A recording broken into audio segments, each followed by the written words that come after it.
Tukisalia na masuala yanayofungamana na hayo, maafisa washifiwa kumdhalilisha mwanaharakati mmoja mwenye ulemavu kwenye maandamano ya Alhamisi huko Nakuru.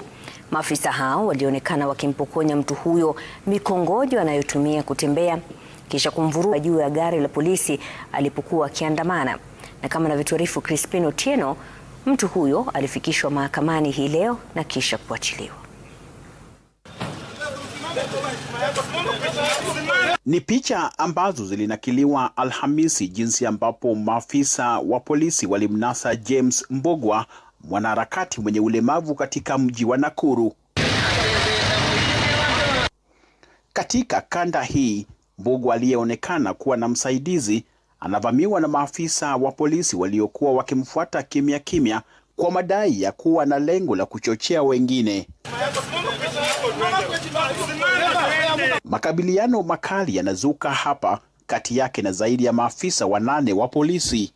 Msaidizi wake akionekana kuchana mbuga, maafisa waliojihami kwa vitoa machozi, wengine wakiwa na sare za kawaida. Hata mikongojo ambayo wamekuwa akitumia kumsaidia kutembea ikirushwa kando na maafisa kumwacha hoi. Licha ya nduru waliopiga akiwa nakabiliana na maafisa wa polisi, hakuna yeyote aliyefika kumwokoa mikononi mwa askari hawa. Alilazimika kulala katika kituo akiwa na wengine 3 usiku kucha. Baadaye Ijumaa, Mbogwa akiandamana na mawakili wake waliachwa huru. Na ile cha kuchanga popote walipowapata vijana 2 ama 3 walikuwa na washika na kuwaweka korokoroni. Tukio hilo limezua gumzo sana mitandao na viongozi wakikashifu jinsi jamaa huyo alivyokabiliwa licha ya hali yake.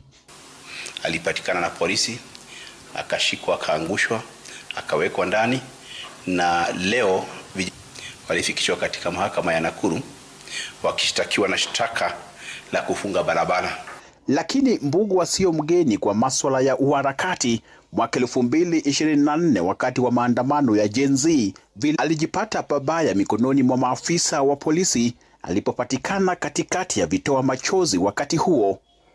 Amesema atazidi kutetea haki za Wakenya. Crispin Otieno, runinga ya Citizen.